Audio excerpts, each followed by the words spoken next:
Hello ജനകല്ലേ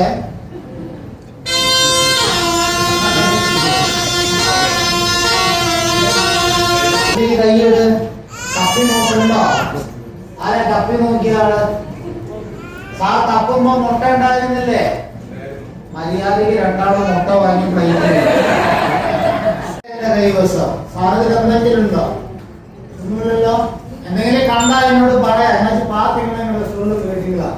അവസാനം ഒരു 2 പൊട്ട ഉണ്ടെന്നൊന്നും പറയരുത്. അതാണ് ഞാൻ ഇങ്ങനെ കാണിക്കാൻ കാരണം. ഇതേ പൊട്ട ഞാൻ അടച്ച ശേഷം അവിടെ ഒരു പാട്ട് ഓതി പൊട്ട തൂക്കിയാൽ നിങ്ങളെ കാഴ്ചയിൽ മാങ്ങ 2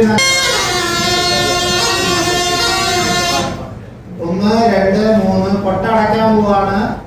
രാവിലെ ഒരാൾ ചോദിച്ചു പോകുമ്പോ മാവ് ചട്ടിയിൽ ഒളിപ്പിച്ചു വെച്ചു. ഓക്കെ, ഇതേ തുണി ഞാൻ പൊട്ടട മേലെ അടയ്ക്കാൻ പോവാ. തുണിയിൽ ഒന്നുമില്ല, തുണി കാലിയാണ്. മകടിയിൽ ഒരു പാട്ടി ഞാൻ ഊതിയ ശേഷം തുണി കാലിയാണ്. ഒന്നുമില്ലല്ലോ. നിങ്ങളെ കാഴ്ചയിൽ ഞാൻ വെക്കുന്നത് മാങ്ങടണ്ടി കാണിക്കാമെന്ന് പറയുന്നത് മാവിന്റെ തൈയാണ്. എന്നാണ് ഈ കാണിക്കാത്തത് ചോദിക്കും. സംഗതി കണ്ടോ ലെവലായി. ഞാൻ ഒന്നും എടുത്തില്ല, മടിയിലൊന്നും വെച്ചില്ല. ഞാൻ ഷോ ചെയ്യുന്ന സമയത്ത് പാന്റ് ഷർട്ട് കോട്ട്